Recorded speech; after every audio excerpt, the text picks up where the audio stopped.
What's up, people? I'm Shaggy, the Opinionated Hippie, coming to you from San Antonio, Texas, where every day is different weather. We had tornadoes, then we had 89-degree weather. Now we have 50-degree weather. It's ridiculous and it's exhausting.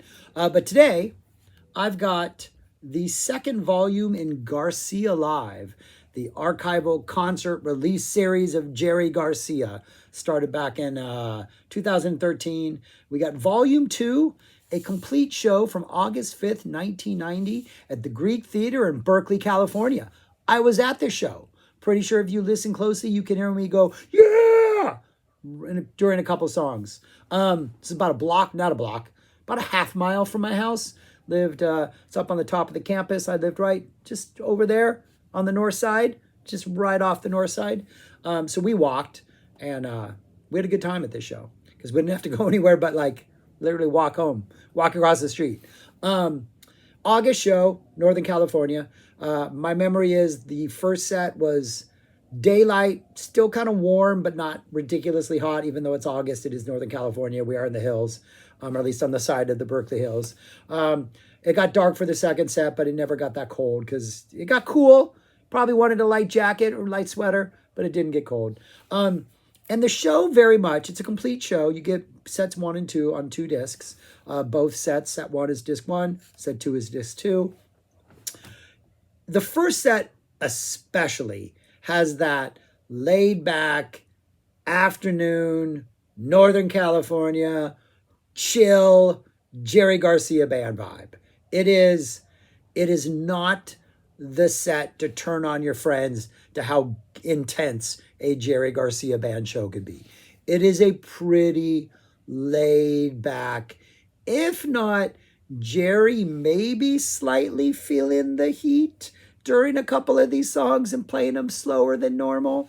But the first set is particularly chill. Second set has some really, really good highlights, almost all of which come in the guitar solos. You got Gloria and Jackie on backing vocals.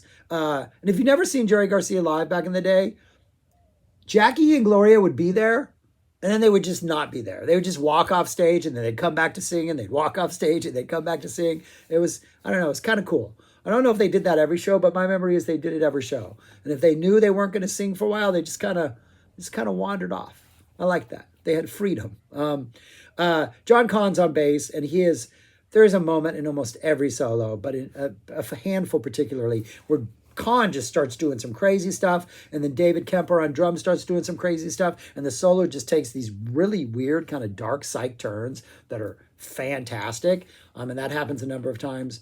And then Melvin Seals is on keyboards. You get a lot of organs, he gets that big dramatic organ wash in Lucky Old Son that just kind of like lifts that song to celestial heights. But yeah, you get 8 songs in each set. Opens up with How Sweet It Is to Be Loved by You. And that's kind of the tempo. That's kind of the vibe. It's a pretty chill, just enjoy ourselves. Everybody dancing, working up a little sweat in the audience. We get Peter Tosh's Stop That Train. A pretty common song. I'd say it has to be the song I saw more than any other when I was seeing JGB back in the 80s and 90s. So it's one of those that never really excites me that much. And this version is kind of in that same just kind of chill, take it easy vibe. We get a Forever Young, which is not one of my favorite Dylan songs, nor is it one of my favorite cover songs by Dylan. So not a strong start, but it's competent. There's that groove. Sounds like everybody's having a good time. Run for the Roses drops, which is a pretty nice choice. I like the random Run for the Roses when they popped up, but it really does feel slow. Like the studio version is something like run, run, run for the roses. Might even be a little bit faster like that than that. This is like run, run, run for the roses. Like I can't even keep the tempo. It's so slow. It's like a ballad at that tempo. It's not a ballad, but we're virgin on ballad territory. It's a pretty slowly paced Run for the Roses. Then we get to That's What Love Will Make You Do. Nice, that's got a nice groove. Once we get that pocket in the middle, that's some pretty nice, sweet jamming area.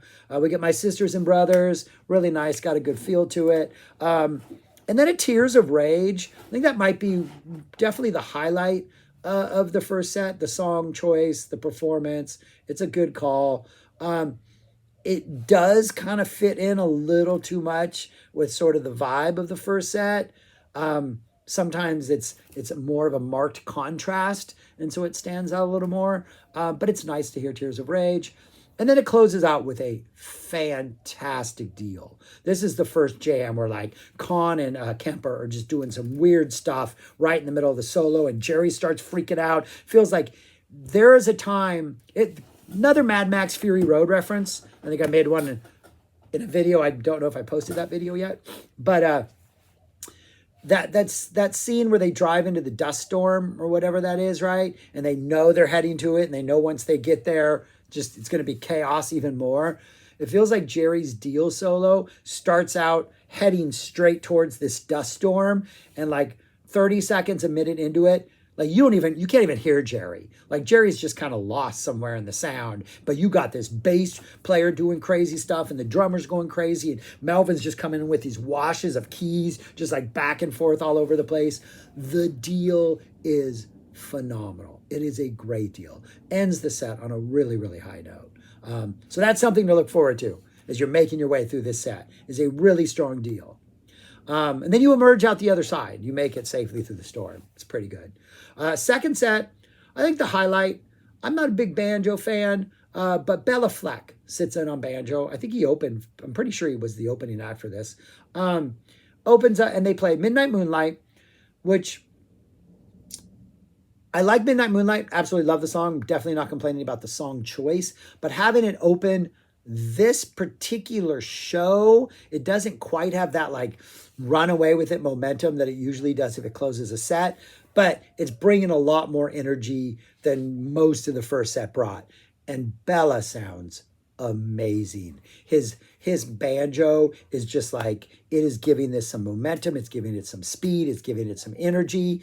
They follow that with The Harder They Come, and The Harder They Come, Bela's solo in that. He gets his banjo solo that is just might be, I don't know if it's the highlight of the show, but it's up there. Like Midnight Moonlight, The Harder They Come, awesome. Bela Fleck brings it, worth checking out.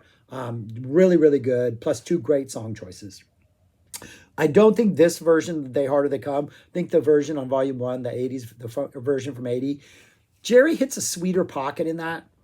There's a little more of a laid-back, cool vibe to that one that I think this one's just coming a little bit harder.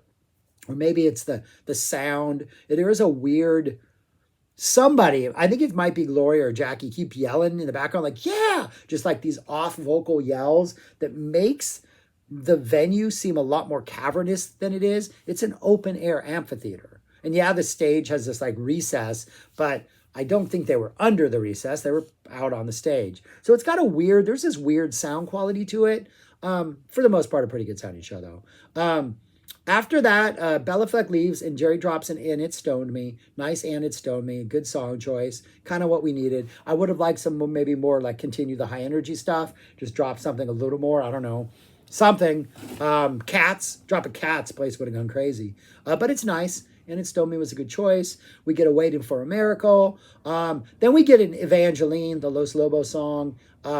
Another fantastic solo. Jerry is just tearing it up. Really good energy with this. This is just like, where was this energy all show? Fantastic.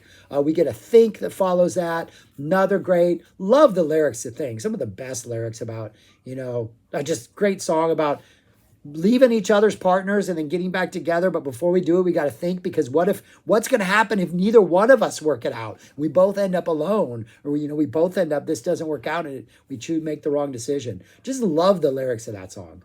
Great song. We get to Think. Then we get a That Lucky Old Son, which I'm always kind of a waiting game for me, because I'm not really, don't think the beginning of the song is that good, but when we get that build and Melvin comes in and Jerry gets some build up, it kind of redeems itself by the end. But in this show, it's kind of like, no, it's not what this show needed. But then we get a really, really, really nice, really well jammed out, another one of those deal set closing epic. What is John Conn doing? What is the drum Kemper doing? What's going on rhythmically? A Tangled Up in Blue to close. So it's not a bad show. I mean, I was at the show. I remember having a great time. I remember thinking, I remember walking thinking the Greek theater deserved something a little more. Like I was hoping for a mission, working for like maybe a sugary for the first time in years. You know, I was looking for something random when I was there. But it's a solid show. First set, I think the Tears of Rage deal closer are the highlights. Second set, almost the entire thing is good. I think the song choices are the things, you know, that Lucky Old Sons, didn't need to hear that again. But the Bela Fleck stuff is great. The Ann and Stone Me is a good choice. Evangeline and Think are awesome. The Tangled is magnificent. So if you're a Jerry fan, it's a good listen. I wouldn't start with this if you're not a Jerry fan. This is when you kind of come around to and appreciate like how he can just like be casual and go out there and give like a nice chill 2-hour show and everybody has a good time. But yeah, if I was going to rank these so far, I'm not going to type up a list. This is 2. The first one is number 1. This one is number 2. I'll type up a list for 3 because then it gets a little more confusing. Unless 3 is third, if it just goes in order and they get decreasingly worse, I'm just never going to type up a list and say, yeah, this is volume 6, so it's number 6. But I know for a fact that's not the case. So anyways, that's all I got for this. If you've listened to this, or if you do listen to this or any of that stuff, drop a comment in the comments below. Subscribe, share, like, do all those things. But most importantly, go listen to set 2 of this. Go listen to the second disc. Start off with Midnight Moonlight. The harder they come, get that really nice Bela Fleck energy going, man. Then ride out the rest of that second set. It's a good ride. Then visit the first set if you really like the first set, second set. All right, that's all I got. Thanks for watching. Peace. Talk to you later.